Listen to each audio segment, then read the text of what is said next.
I 30F am the villain of my parents' 48F, 51M story, and I'm okay with that. English is not my first language, and this is a long story, so I apologize in advance. My mother D got pregnant at 17 while my father J was 20.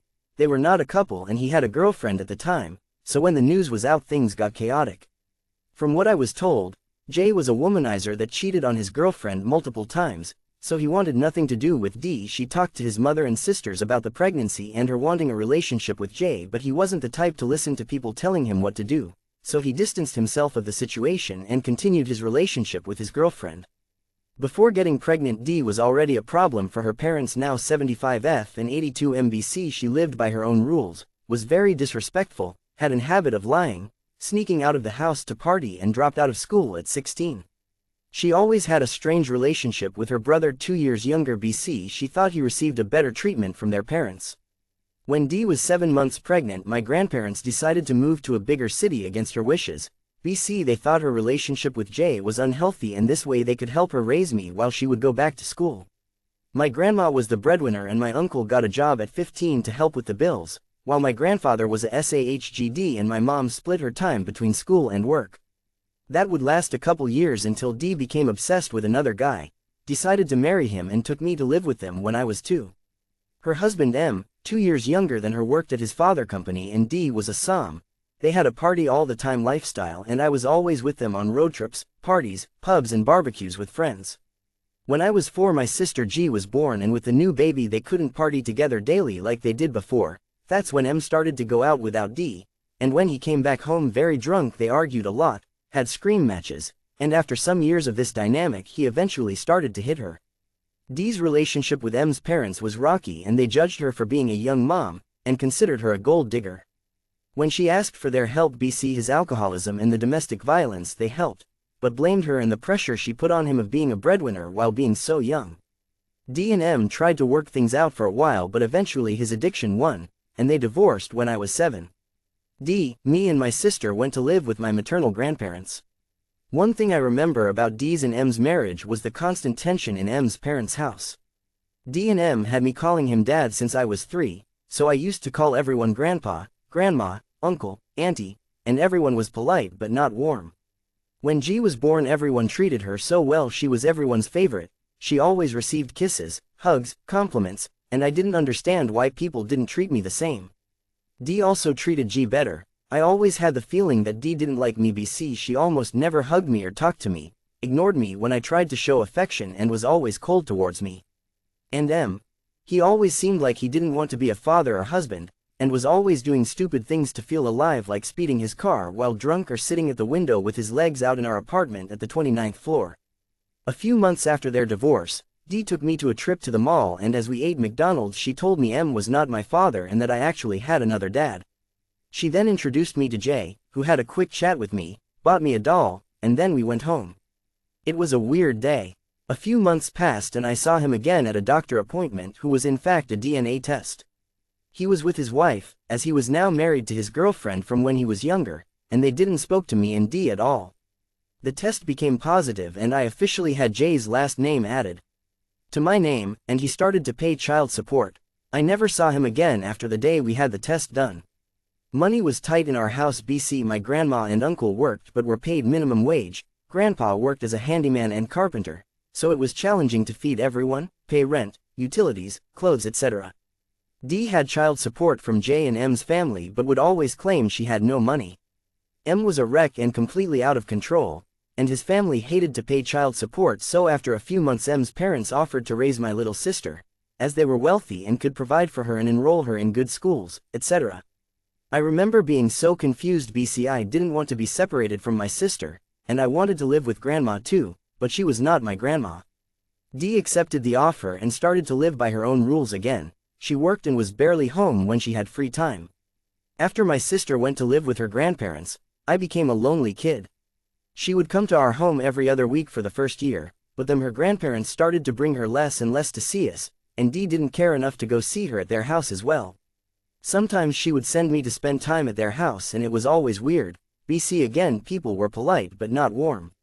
I felt so much resentment. BC, my sister lived a better life than mine, with toys, clothes, trips, private school, language classes etc., while I was in public school, and mostly alone in my house watching TV and playing with old or donated toys.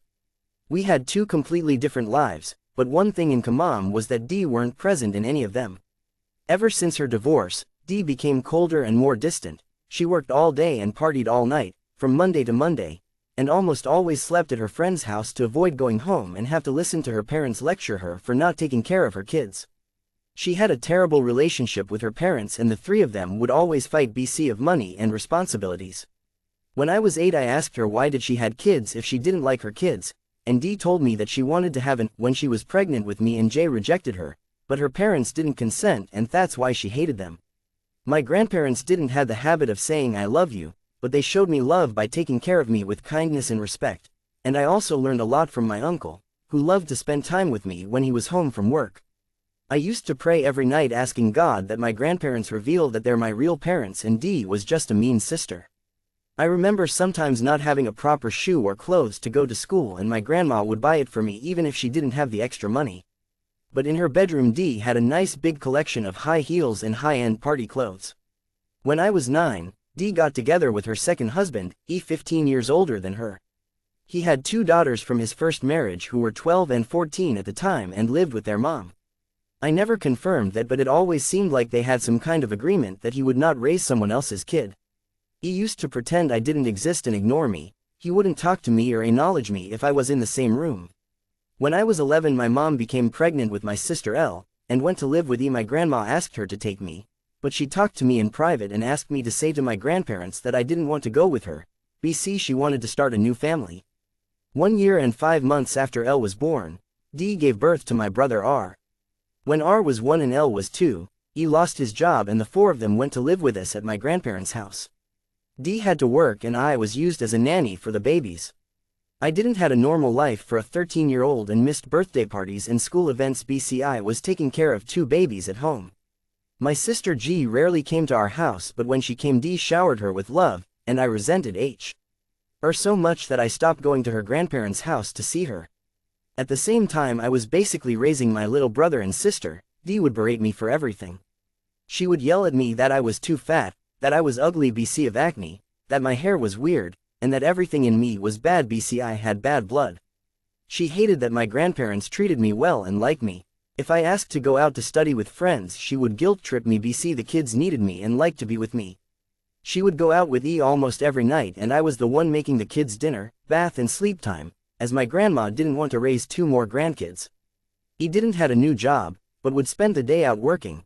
Later we discovered he was addicted to gambling and worked as a poker player for his wealthy friends. As the years passed I became an angry teenager because I felt misunderstood, lonely and used. I started to yell back at Dee when she yelled at me, and our home became a place full of tension. My uncle moved with his girlfriend and her kid, and I hated that me and my grandparents were stuck with Dee and E at our house.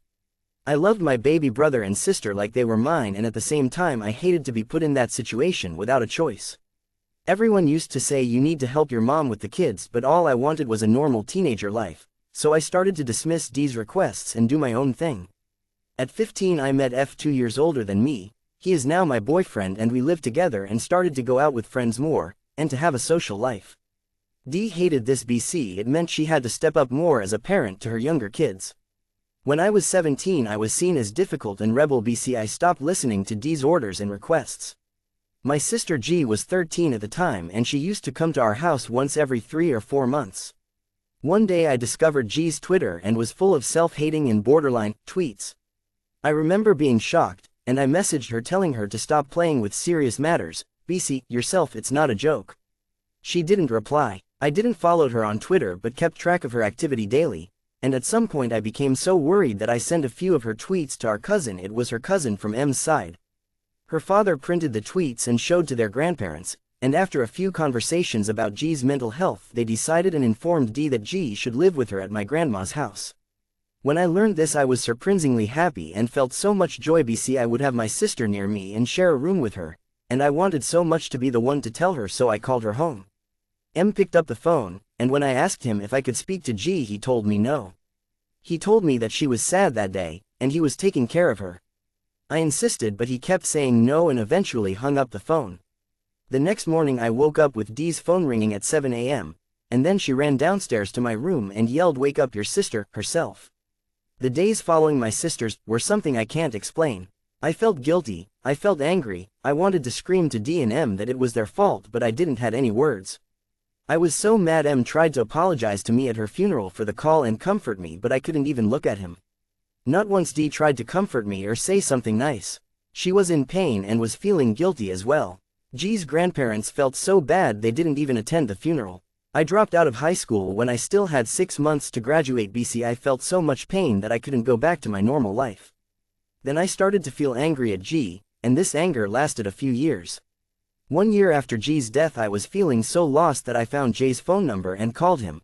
We met at the same mall from when I was 7 and I explained to him that I was grieving heavily and wanted a relationship with him. The one I had with D was so dysfunctional. He said nice things and made promises, then we went home. Me and never contacted me again. From 18 to 21 I was a wreck. I graduated high school and started college but dropped out after the first semester. I had a job and spent all my money on alcohol and drugs. I tried all drugs you can imagine and went out to drink every day, but I was still responsible and maintained my job. I was living with my grandparents, while D and E lived with L and R. I helped financially at home and started to have a serious career, but I was still coping badly with my grief and suffering from PTSD. D had a reality check with G's death and became a good mom to L and R, stopped with the party life and had a nice job. When I turned 22 me and F, my good friend from high school, started to date, and at 24 I moved with him and went back to college. We now have a dog, an apartment, good jobs and a strong relationship. Me and D started to have a good relationship as well, with ups and downs and not like mother and daughter, but more like sisters. I started to say things like I'm proud of D because now she is for L and R the mother she never was for me, and G she never liked F much. He knows our history and is very protective of me, so he doesn't like her and makes it very clear. Once my life had some stability I was able to work on my grief and on forgiving myself and G for her death, but deep down I never really forgave D and M. A couple years ago I started to wonder what happened to J. I was still hurt from our last contact when I was 18, but felt the need to know more about him, so I found him on IG and we started to chat. He asked to meet me for lunch and I agreed, so he came to my city and we met. He was very apologetic, telling me how he regretted his choice of not being a part of my life. He told me he had a daughter who was then 12 now 14, and that he was divorced from his wife but still living with her. He said that she was the main reason he didn't have a relationship with me. She hated D and didn't want him to be a dad to his affair kid. He chose her, and now their marriage was over and he wanted to start a real father-daughter relationship with me. He told me he owns a car dealership store, has a boat, lives near the beach in a nice house with a pool, and that he resents his ex-wife she never wanted him to enjoy the things he loves, like fishing, traveling, being by the sea, etc. He also admitted he cheated on her a lot in the last 30 years but claimed to love her even if he didn't know how to be a good husband.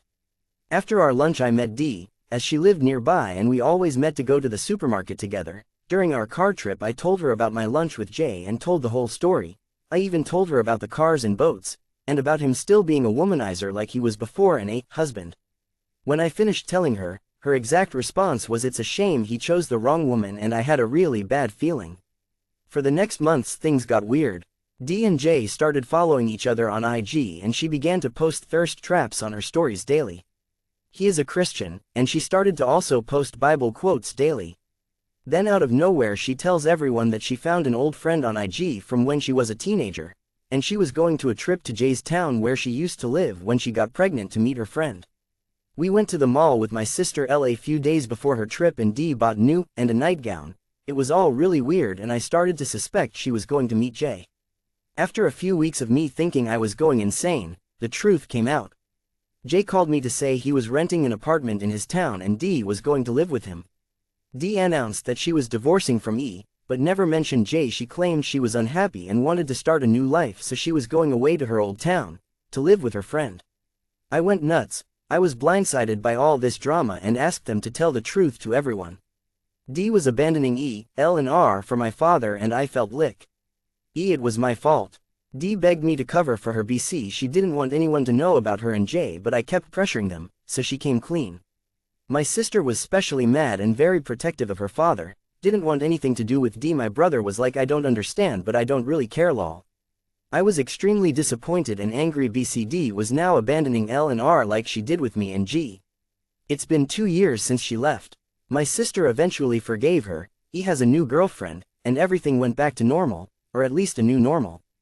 But here's the thing, D and J now want me to accept them as my mom and dad and to play pretend family with them.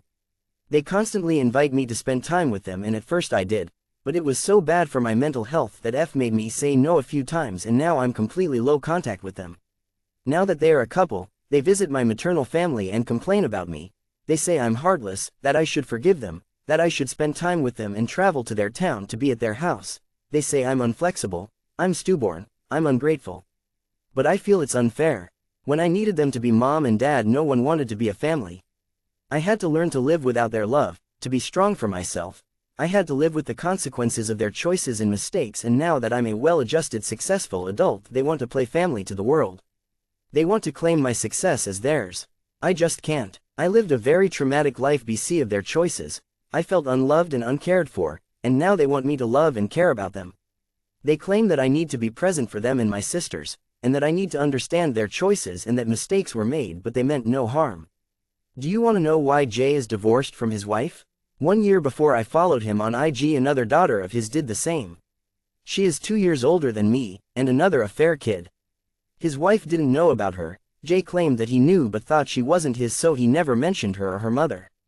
This girl is JJ, and she desperately wanted a father, to the point she caused Jay's divorce by fighting constantly with his wife and showing up uninvited in their lives. When Jay met JJ, he felt so guilty he wanted to be the father she needed, so when his wife opposed to this, he simply divorced. Now JJ works with him at his shop and is BFFs with D. She messaged me on IG saying she always wanted a sister, but I just ignored her. I hate that she exists. BC her experience basically makes mine unacceptable to them. BC if she forgave Jay and became the perfect daughter, I should do the same. JJ and her husband are always having dinner with J and D, while me and F are distant. In fact, F hates J and D, so he's always making sure I don't overstep my own boundaries just to be a good girl to two people who never cared about me. I'm doing therapy, trying to be a good granddaughter, sister and girlfriend. But I don't try anymore to be a good daughter. I don't want to be in their lives, and I hate that they chose each other instead of me. I hate that D chose several men and J chose his wife instead of their kids. I don't know if I'll ever be able to forgive them and have a relationship, and honestly I don't know if I want to. I can only give back the love I received, and that's why I chose to protect my mental health instead of theirs. I've sent them both a huge message explaining my feelings, asking them to respect my distance, and saying that if they have the right to be absent for 30 years then they need to accept if it takes me more 30 years to forgive them. This is my story with my parents, and I think for now I'm fine with being the villain of their story.